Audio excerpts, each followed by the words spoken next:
పెళ్లి కాని పిల్లలారా, మిమ్మల్ని కన్న తల్లిదండ్రులకి చెప్పండి, అమ్మా ఎవరిని పడితే సెట్ చేసేయకండి, మీరు ఆ ఊరు వెళ్ళండి, అక్కడ అడుక్కైనా తినండి, వాళ్ళ గురించి వెరిఫై చేయండి, ఆడు పనివాడా కాదా అని, ఆమె పనిమంతురాలా కాదా అని.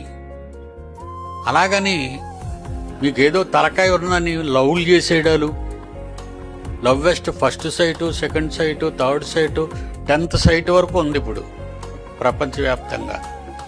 ఆడు కాకపోతే వీడు, వీడు కాకపోతే వాడు, వాడు కాకపోతే వీడు. నీది ఒక హృదయం కాదా? ఎన్ని హృదయాలు ఉన్నాయి ప్రేమించడానికి? వీళ్ళందరినీ పెట్టేయగలవా నీ హార్ట్లోనూ? వద్దు, ఆ తప్పులు చేయకండి ఆడపిల్లలు మగపిల్లలు. కనుక దేవుని సంకల్పం ఉండాలి పెళ్లిలో కూడా. ఆ మాట చెప్పమంటారా? దేవుడు జతపరిచిన వారిని మనుష్యులు విడతీయకూడదు. విడగొట్టొద్దన్నాడు గాని మీరు కలిపేస్తున్నారేటి? మీకెవరిచ్చారు కలపడానికి? ఆలోచించరా? వెనక ముందు చూడరా? మా మేనత్త కొడుకేనండి. అయితే మీరు క్రైస్తవులు, మీకు తెలియదనుకోండి. ఎవరో చెప్పిన గాలి వార్తలను నమ్మేసి సంబంధాలు తీసుకొచ్చేసి, ఏటి 13వ సంవత్సరంలోనూ పెళ్ళి, 14 సంవత్సరంలోనూ పెళ్ళి. చిన్నపిల్లలకి పెళ్ళిళ్ళు. బైబిల్ని అనుసరించండి.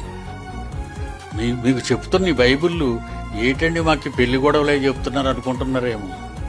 మీ పెళ్లి గొడవ, మీ ఇంటి గొడవ, మీ వంటగది గొడవ, నీ బెడ్రూమ్ గొడవ, అన్ని గొడవలు ఆదికాండం నుంచి ప్రకటన గ్రంథం వరకు రాయబడ్డాయి. నీకు దొరకవు.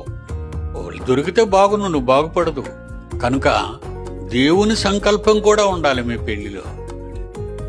దేవుడు జతపరచాలి వీళ్ళిద్దరికేనే. ఆదాము అవ్వలకి పెళ్లి చేసిన ఆయన ఎవరు? దేవుడు. బాగున్నారా ఇద్దరును? బాగున్నారు. మూడోది వచ్చి కదా పాడు చేసింది సాతానుగాడు. దేవుడి మీద అనుమానం వచ్చేటట్టు వేసిన ప్రశ్న వేసింది. ఆడోళ్ళు కదండి, తొందరగా దొరికిపోతారు. అందుకే ఎవరైనా చూడగానే లవ్ యూ అన్నారనుకోండి, అబ్బో పొంగిపోయి పగిలిపోతాయి. చెప్పేవాళ్ళు నమ్మకండి. వెరిఫై చేయండి, ముందు పరిశీలించండి, పరిశోధించండి, పెళ్లి చేసుకోండి. అప్పుడు మీ కాపురాలు చల్లగా ఉంటాయి. దేవునితో చెప్పి చేయండి. దేవునికి చెప్పకుండా ఏ పని చేయకండి.